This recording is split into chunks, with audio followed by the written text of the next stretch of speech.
यात्रा करनी पड़ी है, आजादी की यात्रा। इस यात्रा में हजारों लाखों लोगों ने अपनी जान की कुर्बानी दी। 1919 जलियांवाला बाग। आज हमारी बैसाखी का दिन है, लेकिन पूरा पंजाब बैसाखी नहीं मनाएगा। हम सब बैसाखी नहीं मनाएंगे।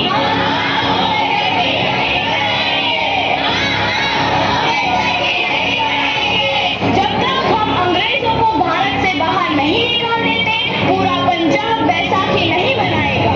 अच्छा, तो तुम सब हमारा विरोध करता है, भाग जाओ यहाँ से। इसका अंजाम बहुत ही बुरा होगा। हम नहीं जाएंगे, तुम लोग जाओगे। हमें नहीं, तुमको भारत से भागना होगा। Soldiers, fire!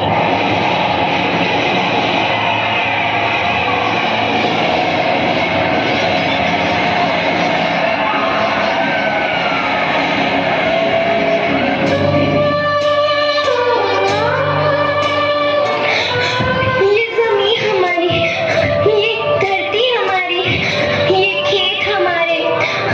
अभी थोड़ी देर पहले हमारी ये फसलें लहरा रही थी, पर इन अंग्रेजों ने हमारी फसलें बर्बाद कर दी। इन अंग्रेजों ने एक ही झटके में इन सब फसलों को काट दिया। अंग्रेजों, तुम्हारे इस अत्याचार से हम डरेंगे नहीं। इस अत्याचार का बदला लेकर रहेंगे। हम आजादी लेकर रहेंगे। जलियांवाला बाग हर हिंदुस्तानी की आंख नम कर गया। इस कांड में कितने मासूमों की आहुति चढ़ गई। इतनी हैवानियत से इंसानियत कत्ल कर दी गई। जलियांवाला बाग के हत्याकांड ने आजादी की आग में घी देने का काम किया। मासूम औरतों, बच्चों की दर्द भरी चीखें और सिसकियां इनकलाब का गूंज बनकर उभरी। लाला लाजपत राय, भगत सिंह, राजगुरु, सुखदेव सरीखे क्रांतिकारियों ने भारत की इस जमीन से विदेशी दरिंदों को निकाल फेंकने के मंसूबे मजबूत कर लिए। 8 अप्रैल 1929 लाला लाजपत राय के नेतृत्व में साइमन कमीशन के खिलाफ एक भारी जुलूस निकाला गया। Simon commission, Simon commission, Simon commission, Simon commission, Simon commission, Simon commission, Simon commission, Simon commission, Simon commission. बेवकूफ इंडियंस, तुमको हमारी बात समझ में नहीं आती। Stop this. साइमन कमीशन नहीं मानता। I said stop this. लाला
मुलजिम भगत सिंह, मुलजिम राजगुरु, मुलजिम सुखदेव को दफा 121 और दफा 302 के तहत ये अदालत तीनों को मुजरिम करार देती है और इस गुस्ताखी के लिए ये अदालत इन तीनों को सजाए मौत की सजा सुनाती है।